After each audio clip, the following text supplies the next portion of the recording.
కరీంనగర్ నగరపాలక సంస్థలో శివారు 5 ప్రాంతాలను కలిపి 66 డివిజన్లు ఏర్పాటు చేయడం జరిగింది. దీంట్లో కుట్రపూరితంగా మెజారిటీ స్థానాలు ఎంఐఎం కాంగ్రెస్ గెలిచే విధంగా డివిజన్లు ఏర్పాటు చేయడం జరిగింది. అది అశాస్త్రీయం. అయినప్పటికీ కూడా చింత ఏం లేదు. వాళ్ళు 10 లోపు స్థానాలే, వాళ్ళు యాక్చువల్గా 20 వస్తాయి అనుకున్నారు, కానీ 10 లోపే వాళ్ళు ఫిక్స్ అయిపోతారు.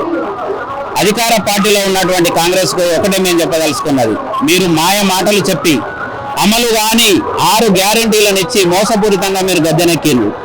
తెలంగాణ అమాయక ప్రజలను మోసం చేసిండ్రు, ఆశ చూపించిండ్రు, అవమానపరిచిండ్రు. ఈరోజు తెలంగాణ రాష్ట్రాన్ని అప్పుల కుప్పలో చేర్చిండ్రు. రూపాయి లేదు అని చెప్తున్నారు, ఎవరు నమ్మతలేరు అని చెప్పిండ్రు, దొంగలాగా చూస్తున్నారని చెప్పిండ్రు. ఖచ్చితంగా కాంగ్రెస్ పార్టీకి కర్రు కాల్చి వాత పెట్టినట్టుగా ప్రజలు తీర్పు చెప్పబోతున్నారు. ఎందుకంటే మీరు తెలంగాణ సమాజాన్ని మోసం చేశారు. మీకు తగిన గుణపాఠం చెప్తారు వాళ్ళు ఖచ్చితంగా.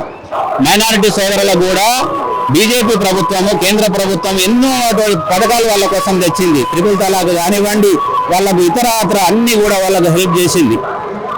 కులాలు మతాలు చూడలేదు, జాతీయ భావంతో ముందుకు పోయే పార్టీ. ఈ జాతీయ భావంలో అందరూ సమానమే, నేను నువ్వు వాళ్ళు వీళ్ళు అనేది ఉండదు.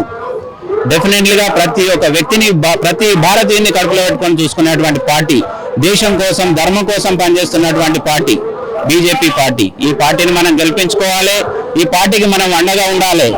నరేంద్ర మోడీ గారు కేంద్రంలో వారి నాయకత్వంలో బీజేపీ ప్రభుత్వము ఎంతో పాటుపడుతుంది. మరి అంతా మనకు సేవ చేస్తున్నటువంటి జవాన్లకు కానివ్వండి, భారత ప్రభుత్వానికి కానివ్వండి, మనం ఒక ఓటు వేసి కృతజ్ఞత తెలుపుకోలేమా? మన కోసం అహర్నిశలు శ్రమించి భారతదేశాన్ని అత్యున్నత స్థాయిలో నిలబెట్టేటువంటి బీజేపీ ప్రభుత్వానికి, భాజపా పార్టీకి ఒక ఓటు వేయలేమా? కరీంనగర్ నగర ప్రజలారా ఒక్కసారి ఆలోచించండి. ఒక సామాన్య కార్యకర్తను ఎంపీని చేసుకున్నాం. ఆ చేసుకున్న ఎంపీని నరేంద్ర మోడీ గారు కేంద్ర సహాయ మంత్రి హోదా ఇచ్చి గౌరవించుకున్నారు. మరి మనకు అంత ప్రాధాన్యత ఇచ్చిన మోడీ గారికి మనం మళ్ళీ ఇక్కడ మేయర్ పీఠాన్ని గిఫ్ట్గా ఇవ్వాలన్నా లేదా ఆలోచన చేయండి.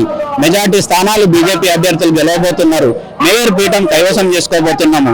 మోడీ గారికి కానుకగా కరీంనగర్ మేయర్ పీఠాన్ని ఇవ్వదలుచుకున్నారు ప్రజలు.